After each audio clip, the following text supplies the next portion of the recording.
Have you ever felt like you've just missed the boat on getting healthy? Like your habits are pretty much locked in for good? Well, what if I told you that you could slash your risk of death by a whopping 80%, starting literally right now? In this explainer, we're going to break down the pillars of healthy aging and give you a real, actionable guide to building a longer, healthier life. So let's jump right in. All right, here's our roadmap. We've got 5 key pillars. First, we'll tackle the myth that it's ever too late to make a change. Then, we're diving into the power of movement, how to properly fuel your body and brain, the surprising importance of your social life, and finally, how you can take charge of your own health. Okay, let's start with what I think is the most important idea of all, hope. It's this core belief that you can always get a new lease on life. And you know what? The science completely backs this up. It is never, ever too late to make a change. You know, this is a question that pops into so many of our heads, right? We get comfortable, we get set in our ways, and we start to wonder, did I miss my chance? Is the damage already done? It's a totally fair question, but the answer, well, it might just blow you away. Just look at this number, 80%. That is a game changer, an 80% reduction in the risk of death. We're not just talking about tacking on a few extra years here. We're talking about adding more vibrant, healthy life to those years. And that is absolutely within your grasp. But, okay, let's get real for a second. While the opportunity for positive change is massive, so is the need for it.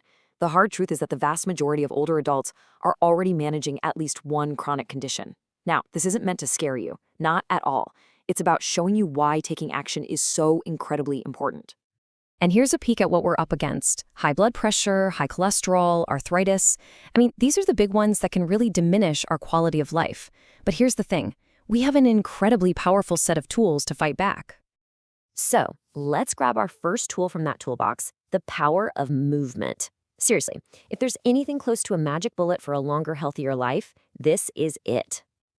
And to see just how powerful it is, let's talk about something serious for a moment, stroke. It's a devastating medical event, but here's the key takeaway. Physical inactivity is a major modifiable risk factor. That's science speak for it's something you can actually do something about, and movement is how you do it. So, how much of a difference are we really talking about? Well, a recent study wanted to find out exactly that.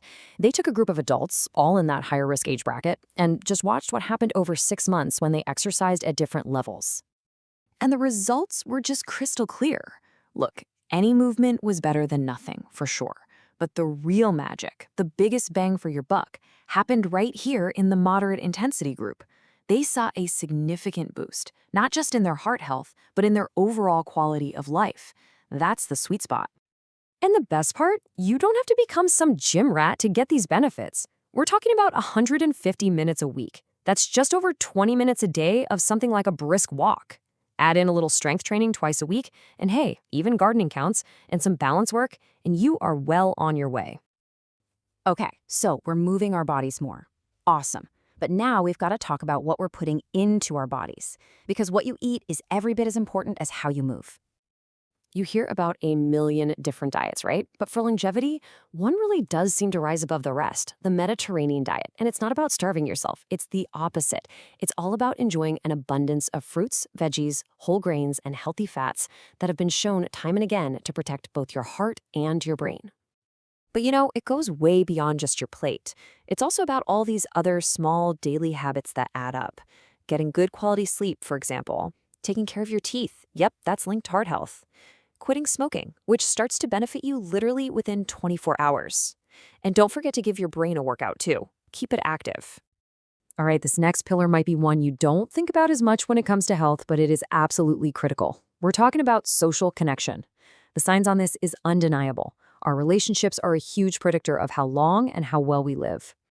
And, you know, it's really important to draw a line here between two different ideas: social isolation and loneliness. They're not the same thing. Isolation is just a fact. It's having few social contacts. Loneliness, on the other hand, is a feeling. It's that subjective sense of being disconnected. You can be in a crowded room and still feel lonely. Both are tough on our health, but it's important to know which is which.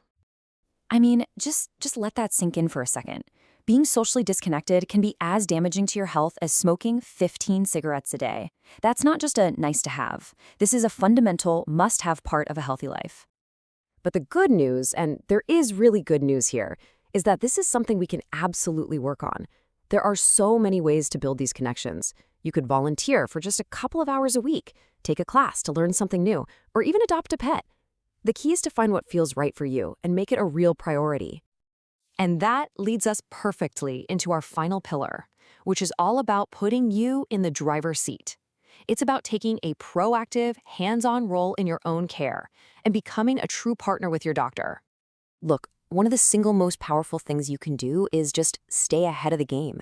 Get your recommended screenings. They're designed to catch problems early when they're much, much easier to treat. So please, talk to your doctor and make those appointments. But being proactive can also get, well, confusing, right? There's so much information out there. Let's take a super common issue, joint pain from osteoarthritis.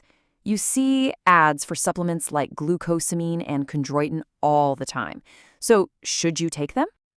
And this is where it gets really tricky, because even the experts can't seem to agree. One major group says absolutely not. Another says, well, maybe, but the evidence is kind of shaky. And a third one says yes, but only the prescription kind. So what on earth are you supposed to do? And that is the whole point of this pillar. You don't have to be the medical expert. That's not your job. Your job is to be an expert on you, to be an informed, active partner in your own healthcare. Ask questions, share your concerns, and always, always work with your doctor to figure out the best path forward for you. So there you have it, the pillars for a longer, healthier life. It's not about some massive, overwhelming overhaul overnight. It's about small, simple, consistent steps that you take every single day. So the only question left is, which one will you start building today?